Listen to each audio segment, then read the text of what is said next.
آج کا ٹاپک میں بتا دیتا ہوں ڈیبیٹ کے لیے، جھکے گا ظلم کا پرچم یقین آج بھی ہے۔ سب سے پہلے جو آ رہے ہیں اسپیچ کے لیے انہیں بلاتے ہیں عبد الرحمن، گورنمنٹ نیشنل کالج سے ان کا تعلق ہے۔ عبد الرحمن صاحب پلیز تشریف لائیے، مائک کو ایڈجسٹ کر لیجئے گا اپنے حساب سے۔ 2.5 منٹ کا وقت ہوگا آپ کے لیے، بزر بجے گا، وارننگ ہوگی 30 سیکنڈ، اس کے بعد اور ملیں گے۔ 2.5 منٹ سے پہلے اگر آپ نے اسپیچ اپنی ختم کر لی مارکس کٹ جائیں گے، مارکس آپ کے، ٹھیک ہے جی؟ ایسا ہی ہے، کل کٹ گئے تھے اس وجہ سے ہمیں یاد ہے۔ تیار ہیں آپ؟ جی بسم اللہ کیجیے۔ امیدوں کے پرچم میں لپٹی یہ بے امید قوم اپنی پوری بے یقینی کے ساتھ ظلم کے پرچم کے جھکنے کی امید لگائے بیٹھی ہے صدر علی وقار، اور عدالت عظمیٰ تمام گواہوں اور ثبوتوں کی موجودگی میں یہ فیصلہ کرتی ہے کہ آج اسلامی جمہوریہ پاکستان کا نکاح ظلم کے ساتھ ہوا چاہتا ہے۔ صدر علی وقار اسلامی جمہوریہ پاکستان کو شواذ ریگل کے مقدس پانی میں لپٹا شاہ رخ جتوئی، ننھی زینب کی کٹی انگلیاں اور نقیب اللہ کی پشت حق مہر میں ملتی ہے۔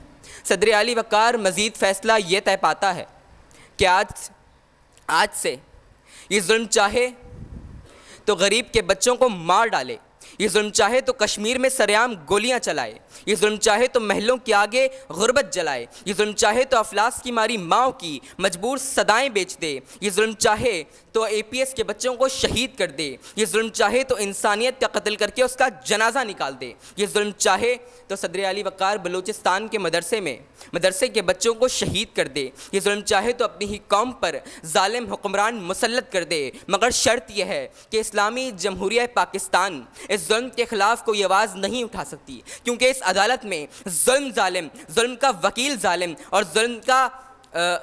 وکیل ظالم اور عدالت کا قاضی بحث قرار پاتا ہے۔ صدر علی وقار اور جب دیار غیر کی ٹکسال میں ڈھالا گیا سیاسی طائفہ اشارہ ابرو پر رقص کرنا ہو، پارلیمنٹ ان جیسے لوگوں کے خوابوں میں رنگ بھرنے کے لیے ہلکا ہو، وزیر اعظم ان کا ذاتی ملازم بن جائے، کابینہ ان کی کنیز، بیوروکریسی ان کی خادمہ، عدلیہ ان کی خاکروبہ، آئین ان کے جیب کی گھڑی، قانون ان کے ہاتھ کی چھڑی، ایجنسیاں ان کے دربار کی رقصائیاں، ریاستی ادارے ان کے دربار گوئے، اور اسلامی جمہوریہ پاکستان فقط ان کی بے مہار خواہشوں کو پورا کرنے والی مشین بن جائے، تو ایسی صورتحال میں اس بے امید قوم کی بے یقینی کو یقین میں بدلتے دیکھیے عرفہ کریم رندھاوا کھڑی ہیں، علی معین نوازش کھڑا ہے، اعتزاز حسن کھڑا ہے، طاہرہ قاضی، بلال حسن بابری کھڑا ہے، حکیم سعید، منیبہ مزاری، عائشہ فاروق، جو اس بے رنگ امیدوں کے پرچم میں رنگ بھر کے اس قوم کو یہ نوید دکھائی دیتی ہیں کہ جھکے گا ظلم کا پرچم یقین آج بھی ہے، اور اس ظلم کا چہرہ بالآخر میں نوچ ڈالوں گا۔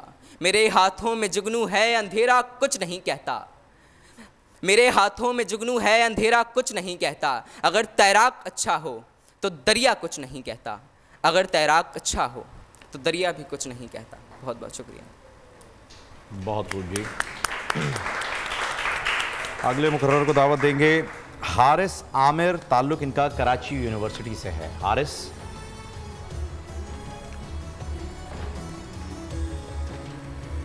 تیار ہیں آپ؟ بسم اللہ کی۔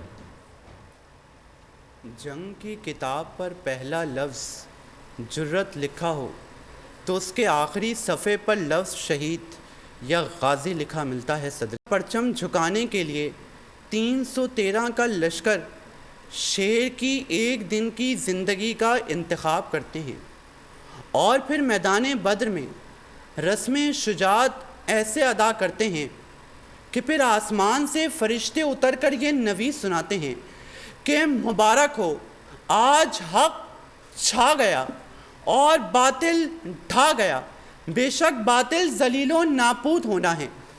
جب کسی یزید کا ظلم حد سے بڑھ جائے تو پھر میدان کربلا میں نیزے پہ چڑھا حسین کا سر، کسی یزید کا ظلم غرور خاک میں ملا دیتا ہے کہ ویرانوں سے رہی ہے آزاد، تخلیق جنوں رکی نہیں ہے اور ہی اور کاروبار مستی، جی لینا تو زندگی نہیں ہے۔ ہر رنگ کے آ چکے ہیں فرعون، لیکن یہ جبیں جھکی نہیں ہے، صدر علی وقار ظلم سے کہیں اپنی اوقات میں رہیں۔ مائیں بیٹوں کو لوریوں میں علی کی شجاعت کے قصے سناتی ہیں اور یہ بیٹے اپنی ماؤں کا بھرم رکھتے ہوئے برما اور فلسطین کے مظالم کے خلاف آواز حق بلند کرتے ہوئے شہید ہو جاتے ہیں کہ باطل سے دبنے والے آسمان نہیں ہم.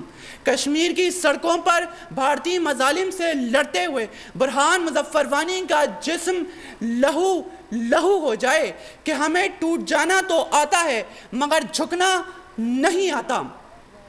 ہم ظلم کی ہر دیوار کو گرا دیتے ہیں کہ ایل او سی پر کھڑا لانس نائک علی دشمن کو جہنم واصل کر دیتا ہے کہ در پر جو غیروں کے کبھی جو تم کو نہ جھکنے دے. توفیق الہی سے کچھ ایسی انا مانگو, جینا ہے تو جینے کی پہلی سی ادا مانگو. فرعون سے ٹکراؤ, موسیٰ سے عصا مانگو. فرعون سے ٹکراؤ, موسیٰ سے عصا مانگو. جسم فنا ہو جاتے ہیں, ولولے غازی ہوتے ہیں. شکریہ. بہت شکریہ جی. کافی پہلے انہوں نے جو ہے وہ 20 سیکنڈز پہلے انہوں نے اپنی تقریر کو جو ہے وہ مکمل کر لیا. اب جو آنا ان کا تعلق این ای ڈی سے ہے اور نام ان کا شاہ رخ خان ہے. ارے واہ, بس شاہ رخ خان ماشاء اللہ جی. نام کا بڑا ایڈوانٹیج لیا ہوگا آپ نے کئی جگہوں پہ. تیار ہیں؟ بسم اللہ کیجیے. گردش ایام ظالم سے بغاوت کے بیج بوتے ہیں صدر علی وقار. اگر معاشرے میں انقلابی شاعر حبیب جالب پیدا ہو جائے تو نوجوانوں میں ظلم سے ٹکرانے کا جذبہ پیدا ہو جاتا ہے اور پھر وقت یزید بھی 72 کے لشکر کے سامنے ہار جاتے ہیں. اگر انسان کے اندر ظلم سے ٹکرانے کی قوت پیدا ہو جائے تو پھر سیف اللہ کی طاقت بن کر دیوانے یہ پکارنے لگتے ہیں کہ سن کسی کی نہ سن, ایک ہی دھن کو بن اور چن چن کے مغرور سر کاٹ دے. اگر انسان کے اندر ظلم سے ٹکرانے کی دیوانگی آ جائے تو پھر حیدر قرار کے بازو بن کر وقت حاضر کے در خیبر اکھاڑ دیتے ہیں اور یہ صدا لگاتے ہیں کہ میں جھکا نہیں, میں بکا نہیں, کہیں چھپا کے کھڑا نہیں, جو ڈٹے ہوئے ہیں محاذ پر مجھے ان صفوں میں تلاش کر. کہ جناب والا یہ دلیری ہمارے خمین میں ہے اور ظلم سے ٹکرانا ہماری وراثت ہے, کیونکہ آج بھی یہ داستانیں ہماری ذہن کی دیواروں پر نقش ہیں جو ہمیں ظلم کے پرچم کے سامنے جھکنے نہیں دیتی, کیونکہ ہمارا ایمان ہے جھکے گا ظلم کا پرچم, یقین آج بھی ہے. اور اگر کہیں یہ ظلم کا پرچم لہرانے کی کوشش کی جائے تو ہم صلاح الدین ایوبی بن کر اس ظلم کی پرچم کی اینٹ سے اینٹ بجا دیتے ہیں اور یہ صدا دیتے ہیں کہ ظلم کی اوقات کیا. کہ جناب والا جب شیطانی لشکر نے کشمیر کی سرزمین پر اپنا ظلم کا پرچم لہرانے کی کوشش کی تو ہم سید علی گیلانی بن کر کشمیری نوجوانوں میں حریت کی روح پھونکتے گئے اور یہ صدا لگائی کہ ظلم کی اوقات ہی کیا. کہ جب طاغوتی قوتوں نے مسجد اقصی پر اپنا ظلم کا پرچم بلند کرنا چاہا تو ہم فلسطینی دیوانے اس ظلم کے پرچم سے ٹکرا بیٹھے اور یہ صدا لگائی کہ ظلم کی اوقات ہی کیا. کہ جناب والا جب کراچی سے خیبر تک دہشت گردوں نے سکون برباد کرنا چاہا تو ہم پاک فوج کے جوان بن کر اس ظلم کے پرچم کو زمین سے اکھاڑتے گئے اور یہ صدا دیتے گئے کہ ظلم کی بات ہی کیا, ظلم کی اوقات ہی کیا. ہم چاہتے ہیں مگر ظلم کے خلاف. گر جنگ لازمی ہے تو پھر جنگ ہی صحیح. جو ظالم کو نہ روکے وہ ظلم میں شامل, جو قاتل کو نہ ٹوکے وہ قاتل کے ساتھ. ہم سر بکف اٹھے ہیں کہ حق فتح یاب ہو, کہہ دو جو لشکر باطل کے ساتھ ہو. شکریہ. بہت خوب, بہت خوب, بہت خوب. تو ظلم سے کہہ دو کہ اوقات میں رہے. بڑا خوبصورت جملہ ہے یہ, ظلم سے کہہ دو کہ اوقات میں رہے. یہ کشمیری بھائیوں کی جانب سے بھی آ رہا ہے, یہ انڈیا میں جو دہلی میں ہو رہا ہے ان مسلمان بھائیوں کی جانب سے بھی آ رہا ہے. یہ فلسطینی کہہ رہے ہیں ان یہودیوں سے جو اپنی اوقات بھول چکے ہیں کہ ظلم سے کہہ دو اوقات میں رہے. جدید صاحب لگے ہوئے ہیں ماشاءاللہ سے. تینوں کو بلا لیں, میرا خیال ہے گزارش کریں گے کہ یہاں پر آ جائیں, تشریف لے آئیں پلیز.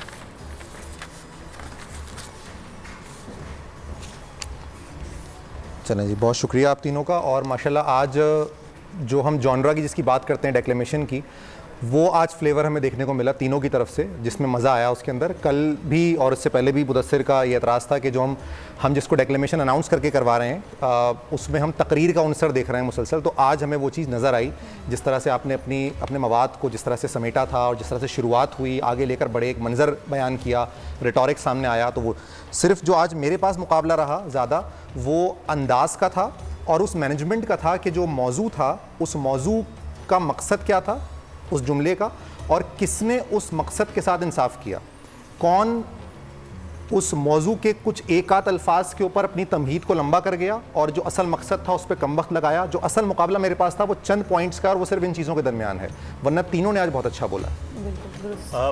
تینوں کی تقاریر اچھی تھیں. اس میں پہلا مقرر مطلب وہ مجھے لگا کہ وہ آسان تقریر کرنا چاہ رہے ہیں اور انہوں نے سٹارٹ میں لیا اور ساتھ ہی بالکل اپوزٹ اس کے ہو گیا. آخر میں جا کے 2-4 جملوں کے ساتھ انہوں نے اس موضوع کے ساتھ لانا چاہا. باقی جو دونوں مقررین تھے ان کے مواد کے اعتبار سے انہوں نے ڈیکلیمیشن کو مد نظر رکھ کر ڈیکلیمیشن کے اوپر تقریر کی اس موضوع کے اعتبار سے. تو پہلی بھی تقریر بہت اچھی تھی, دوسری ان سے زیادہ اچھی 2 تقاریر تھی مواد کے اعتبار سے. باقی پھر آپ کو ہمیشہ سے ایج وہاں ملتا ہے جہاں پہ آپ کی آواز آپ کا ساتھ انداز میں دیتی ہے. یہ ہمیشہ سے ہے. اچھی آواز کا مالک اچھا گلوکار ہوتا ہے, وہ جیت جاتا ہے. بہت اچھے سر والا بھی اس کے برابر پہنچ رہا ہے تو آواز میں وہ مار کھا جاتا ہے. کہیں نہ کہیں کسی نہ کسی جگہ کو ایج ملتا ہے اور اس ایج کا وہ نتائج پر اثر ہوتا ہے. تو نتائج میرے خیال میں آپ نتائج مکمل ہو چکے ہیں. مختصراً خالی جو دیکھنے والے ہیں ان کے لیے بھی, کیونکہ ہمیں جو فیڈ بیک آ رہا ہے آپ دونوں کا ماشاءاللہ بہت تعریفیں اور آپ لوگوں کی جو گفتگو ہوتی ہے اس کی بہت تعریفیں, جو فیڈ بیک بہت اچھا ہے. سوشل میڈیا کی بات کر رہا ہوں, وہاں سے فیڈ بیک آتا ہے. اس سیگمنٹ کا بھی فیڈ بیک یہ ہے کہ جو بچے آنا چاہتے ہیں یہاں پر اگلے سال ہمارے پاس, وہ چاہتے ہیں ہمیں بتائیں کہ جی ہم سیکھ سکیں. تو ایک سیکھ جو آج کی ایک لرننگ وہ یہ ہے کہ ڈیکلیمیشن اور تقریر میں بیسک بنیادی فرق ہوتا کیا ہے. ڈیکلیمیشن جب ہم کہتے ہیں تو وہ ہوتا ہے منظر نگاری یا ریٹورک. آپ اپنے موضوع کو کسی منظر کے سہارے کے ساتھ اور پھر اس میں ریٹورک کو ایڈ کر کے اپنی بات کو بیان کرتے ہیں. تقریر ایک جذباتی انداز ہوتا ہے جس میں آپ جو جلسے کی تقریر ہوتی ہے وہ ایک عام مثال ہے تقریر کی, جس کو تقریری مقابلہ کہتے ہیں. مباحثہ بالکل مختلف ہے جہاں آپ دلائل کی بنیاد پر اپنی بات کو ثابت کرتے ہیں اور وہاں آپ کسی ایک طرف ہوتے ہیں, یا تو موافقت کرتے ہیں یا مخالفت کرتے ہیں. تو ڈیکلیمیشن جو ہے وہ ذرا اس لیے زیادہ خوبصورت لگتا ہے سننے میں کیونکہ اس میں وہ جذبات بھی شامل ہوتے ہیں تقریر کے اور ایک منظر بھی شامل ہوتا ہے کہانی کی صورت میں, اور اس میں آپ اوپن بھی ہوتے ہیں کہ تقریر میں اس میں آپ کر سکیں. جی ہاں. تو 11 رمضان آج سے جو ہمارے راؤنڈز آگے بڑھ رہے ہیں وہاں ہم ایک پارٹیسپینٹ کو آگے لے کر جا رہے ہیں. وائلڈ کارڈ انٹری ابھی بھی اس میں اوپن ہے. آج کا مقابلہ بھی بہت واضح تھا اور ہم دونوں ججز کے جو سکور ہیں وہ اس حساب سے ہی ہیں, ہم دونوں کا متفقہ فیصلہ ہے. جو آج کی تیسری پوزیشن ہے, چلیں کیونکہ آج تینوں اچھے تھے تھوڑا بتاتے چلوں, 49 پوائنٹس کے ساتھ حارث عامر آج تیسرے نمبر پر ہیں. 52 پوائنٹس کے ساتھ 51 پوائنٹس کے ساتھ عبد الرحمان دوسرے نمبر پر ہیں. اور اگلے راؤنڈ میں جا رہے ہیں شاہ رخ خان 58 پوائنٹ کے ساتھ جو کہ سیکنڈ راؤنڈ میں کوالیفائی کر رہے ہیں. آپ دونوں کا ابھی بھی میری بڑی خواہش ہے آپ دونوں میں سے کسی ایک کو انشاءاللہ اگلے راؤنڈ میں لانے کی. تو اگر وائلڈ کارڈ میں ایسا آپشن ہوتا ہے ہمارے پاس تو انشاءاللہ ضرور اس میں آپ کو موقع دیں گے. اور گفٹ ہیمپر فی الحال شاہ رخ خان ہمارے ساتھ, شاہ رخ خان صاحب کے ساتھ جو ہے وہ جائے گا. انہیں نام کا ایک نمبر تو نہیں دیا نا آپ یہ فہیم صاحب نے آغاز میں ہی کہہ دیا تھا کہ ان کو نام سے بڑا ایج مل جاتا ہوگا, بہت زیادہ مل جاتا ہوگا. بہرحال آپ کو یقیناً تقریر بھی اپنا بہت اچھا. بہت بہت شکریہ. پرنور سحر اور ذکر خدا, نبیوں کی مدح سرائی. پیغام سنا اے باد صبا, پرکیف صاحب آئی. پوشیدہ ہے ایمان کی راہ اللہ کی کتاب مقدس میں.